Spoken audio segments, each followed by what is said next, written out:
Welcome back to the show, everybody. I'm your host, Dr. David Hooper, and we are back for another episode of the Unstoppable Introvert Project. And today it's all about overcoming burnout for introverts. It's about taking back that control of your life to be able to be your best version of yourself, the most unstoppable version of yourself, and the most productive version of yourself as well. Because something that I've struggled with a lot is burnout, is going full speed for too long and then just crashing and burning. And we want to avoid that, believe it or not, if possible. So that's what we're diving into today. It's going to be a good one because I think a lot of introverts struggle with burnout. They struggle with overcommitting, saying yes too often, taking on too much, not asking for help. And that leads to us feeling, overwhelmed, and it leads us to suffering with mental health issues and anxiety and panic attacks and eventually burnout as well. So that's what we have in store today. How has the month of June been for you? We're into July. Can you believe it? July 2024, and the days are passing and the weeks are passing and the months are passing as well. I think when you look back at events, that just makes this seem more real, as in how quick time passes. So I was on a beach in Crete nearly 5 weeks ago, believe it or not, when I'm filming this. And that is it's crazy how quick life is going. But it also means how quickly you can make a change when it comes to improving yourselves and your lives and your situations. So make sure that we're still on with our goals. I think I read somewhere that a week or two ago, it was the exact halfway point of the year.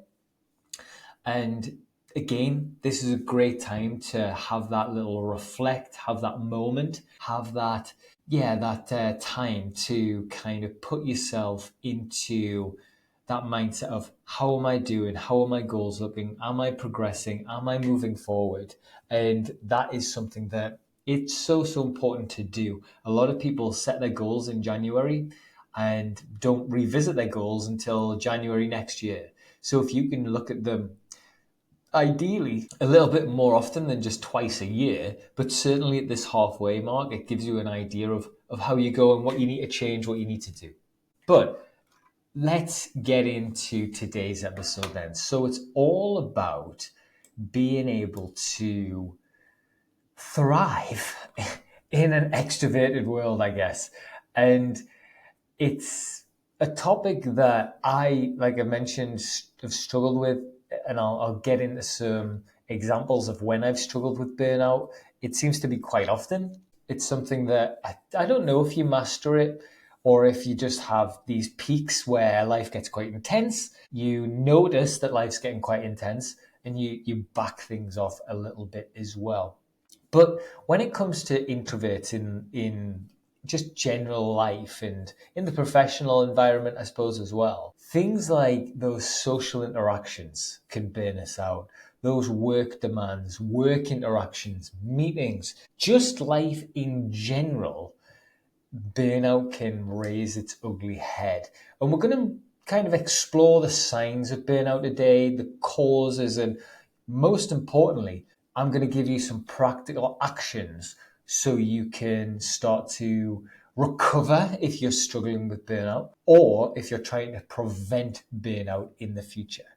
So sit back, relax, grab a brew, find that cozy spot, or if you're on that treadmill, bump it up because we're going to get after it. Let's get started. I think that one of the things that is important is to say that burnout doesn't just happen in a professional setting. It's funny, my family is pretty extroverted.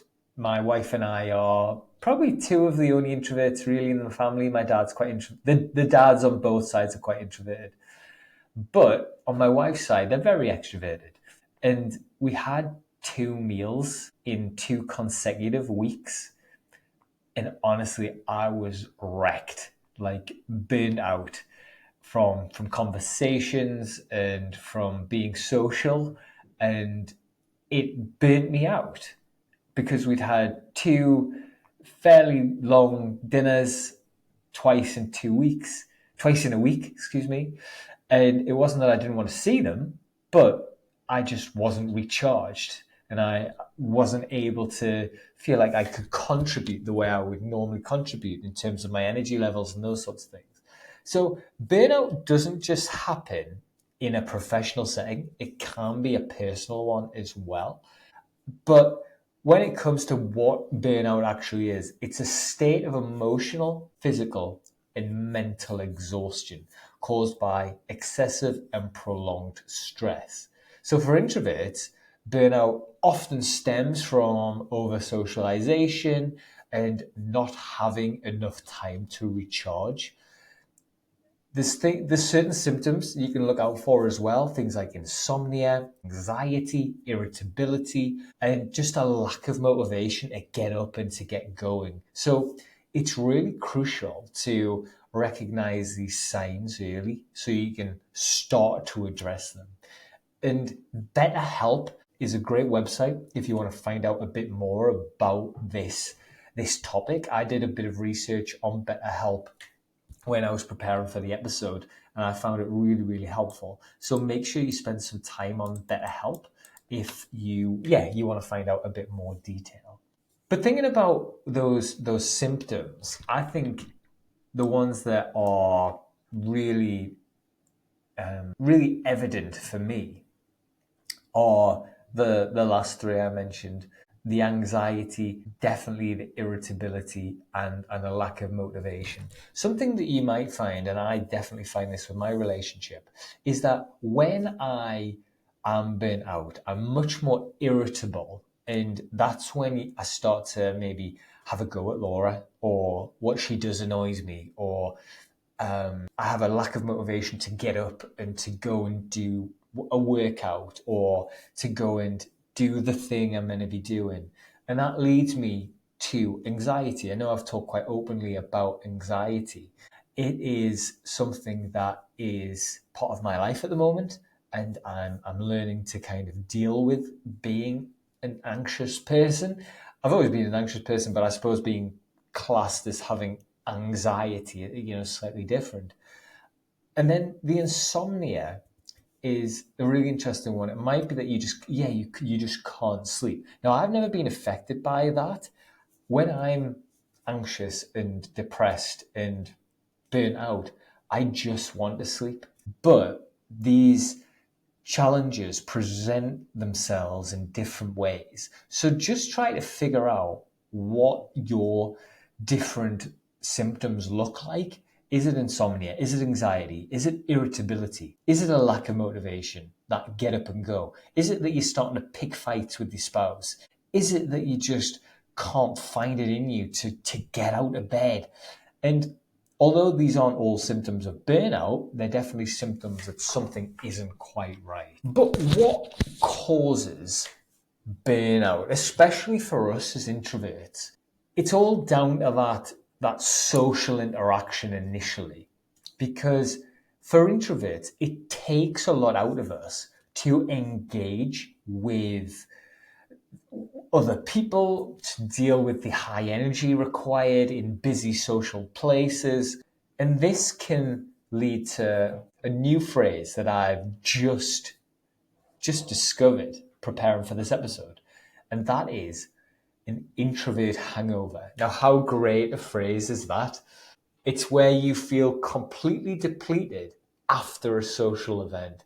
Now, I definitely suffer from this. From an introvert hangover, where if you go out on a night, the next day for me has to be clear. If I've got multiple things booked in, I know that I'm going to just have an awful time and I'm not going to be able to enjoy my life because it's just not good for me. And I think actually I have this introvert hangover, not just for a day. Sometimes I have it for weeks.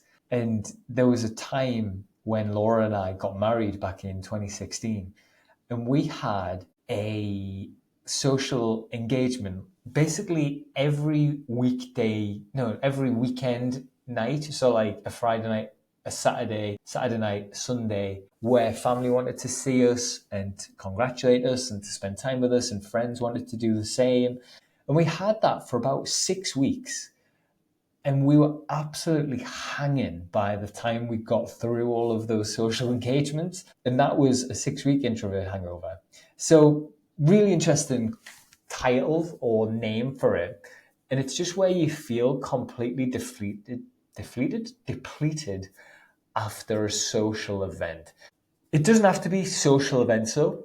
It can be noisy work environments. It can be the constant meetings. I mean, when I first started working at a university during COVID, they had 6 hours worth of meetings regularly, like every other day, 6 to 7 hours of meetings. Now, for starters, I hate meetings just in general. I think that there's never really a need to have meetings. I think meetings are just people trying to look busy.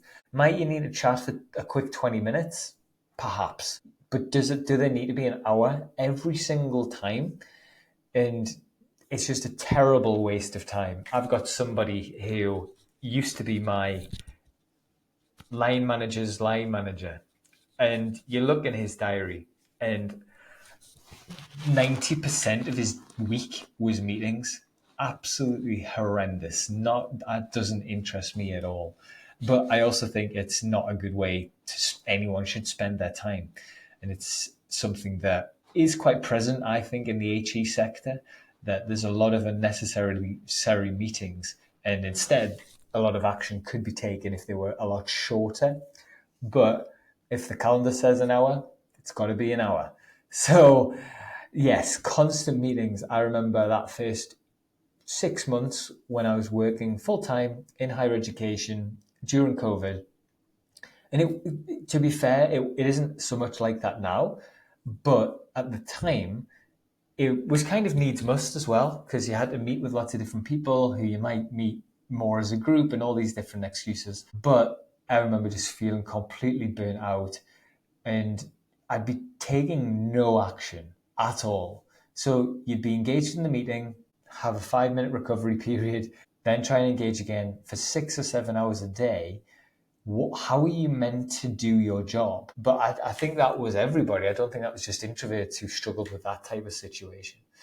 And then a lack of personal space at home.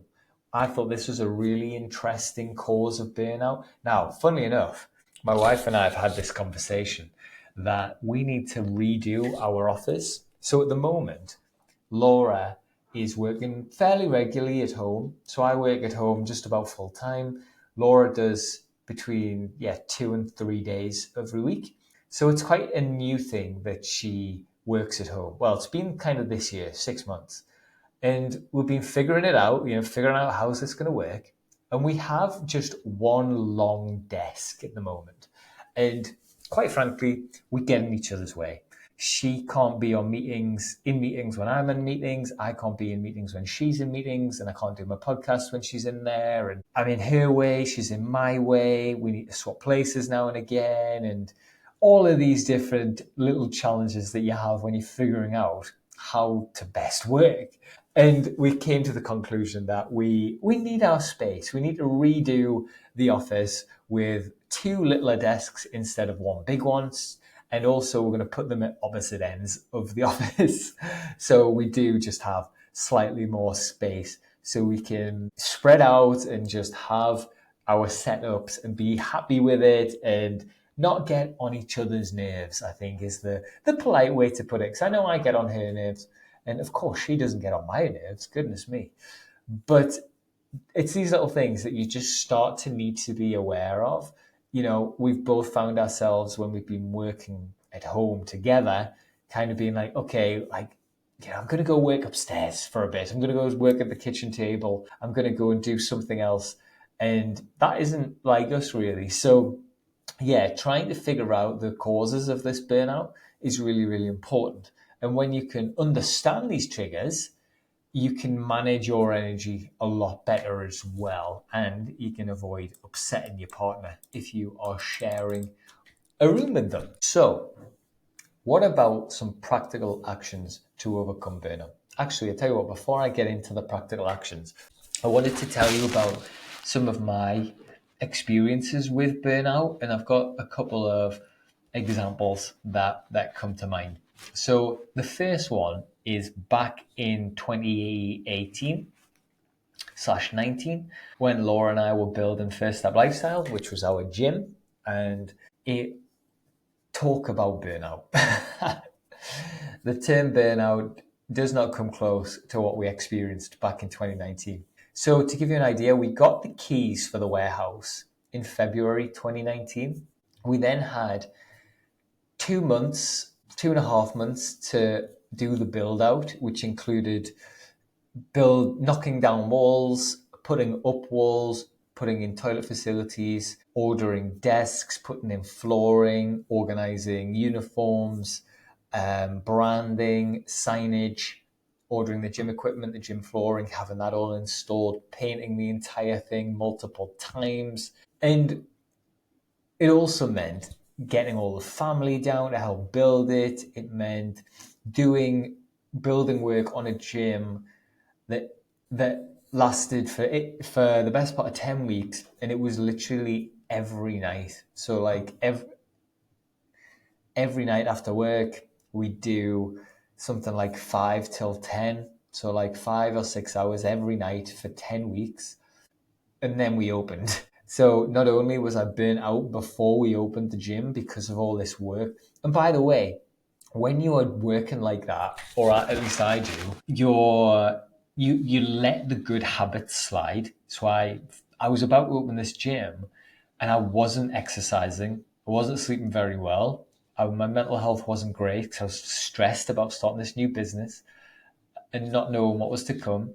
And then the food starts to go. You start to not prepare your food, and we start to get takeaways and pizzas and McDonald's and all these types of things. Because Laura and I were buying this so we could feed everybody, because we felt awful that our family suddenly was dragged into this project that we'd overestimated, that's for sure.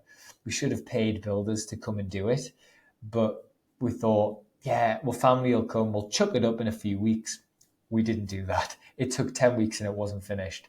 And that was not, an issue when it comes to how the gym was. It was just like, we should have just paid for someone else to do this. It would have been a lot less stressful on the family, a lot less stressful on ourselves.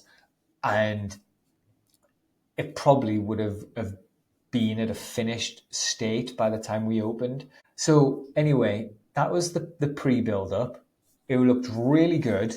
It looked superb. We're really pleased with it. We open, and I, for some unknown reason, set the hours 6 a.m. till 10 p.m. I'll say that again, 6 a.m. till 10 p.m.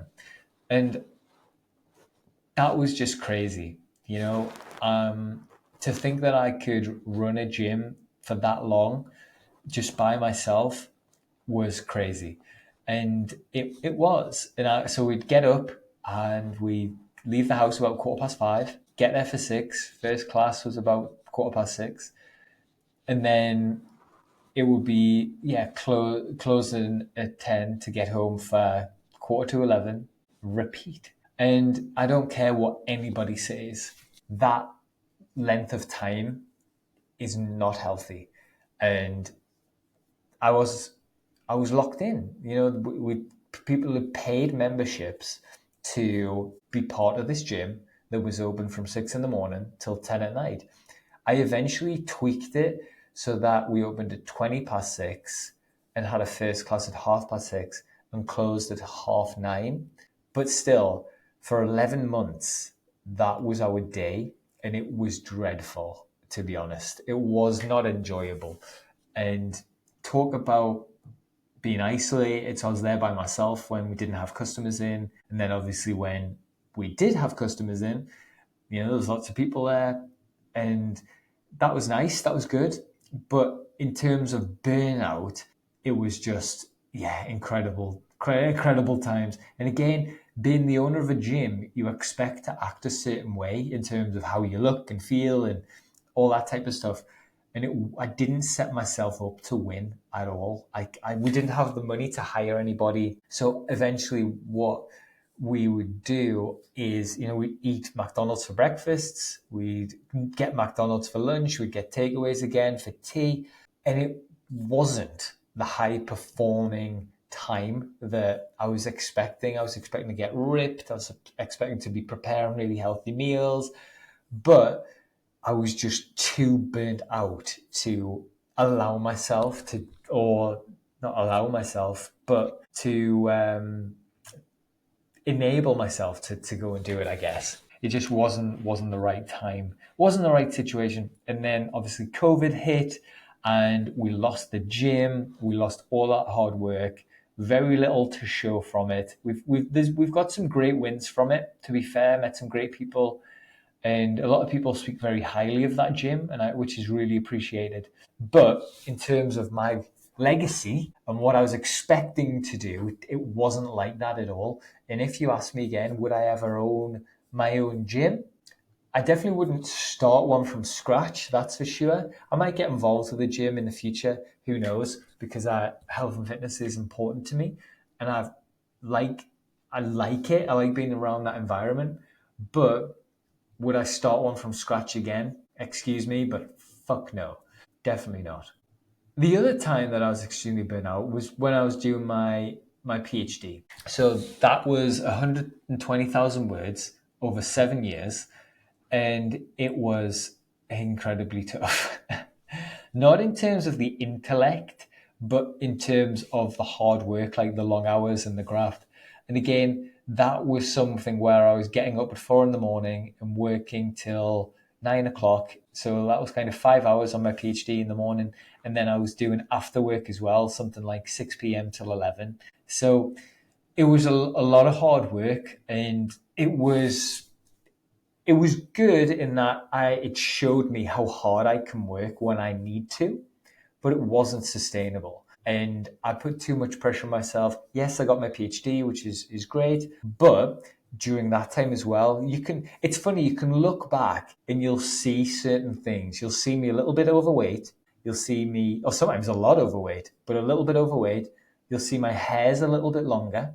You'll see my beard is quite long. So it's getting to the point now I'm due a shave. It's a lot longer. And I just generally don't look as put together as possible.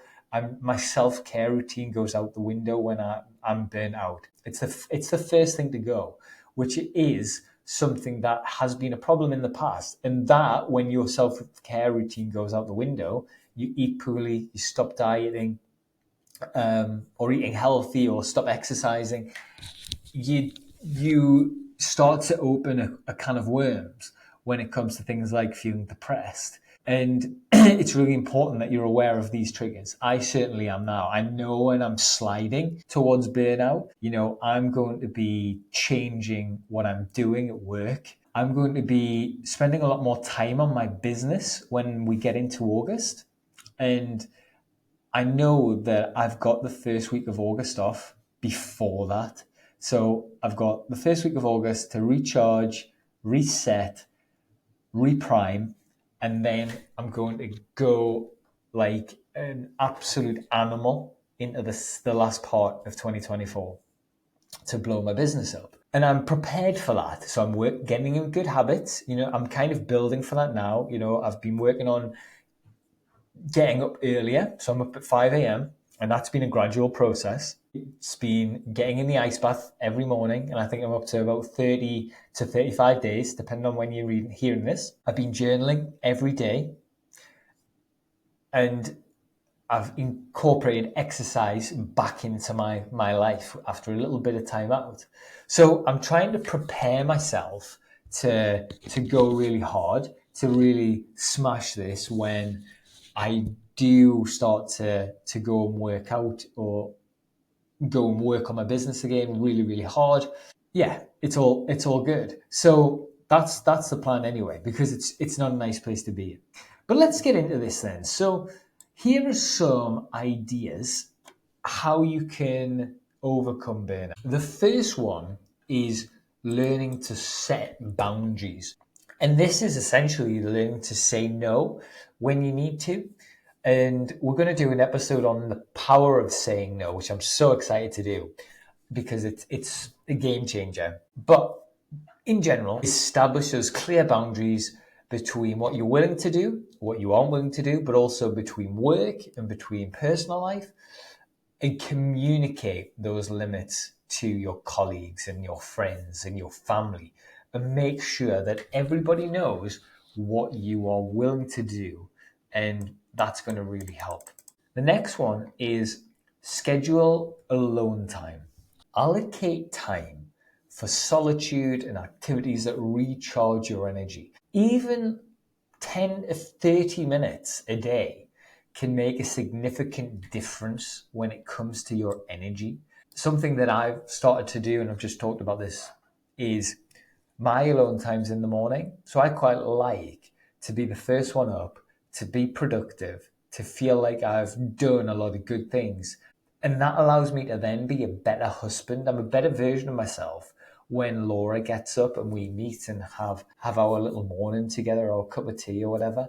So that hour on a morning, that kind of 5 till 6, half 6, where I've got up early, I've ice bathed, I've journaled, I've ran or worked out, I've walked the dog, and then I'm set up for the day. I feel really good. So schedule that alone time. It doesn't have to be early in the morning. It can be during the day. It can be late at night. It can be whenever suits you and your needs and your day. Number 3 is prioritize self-care.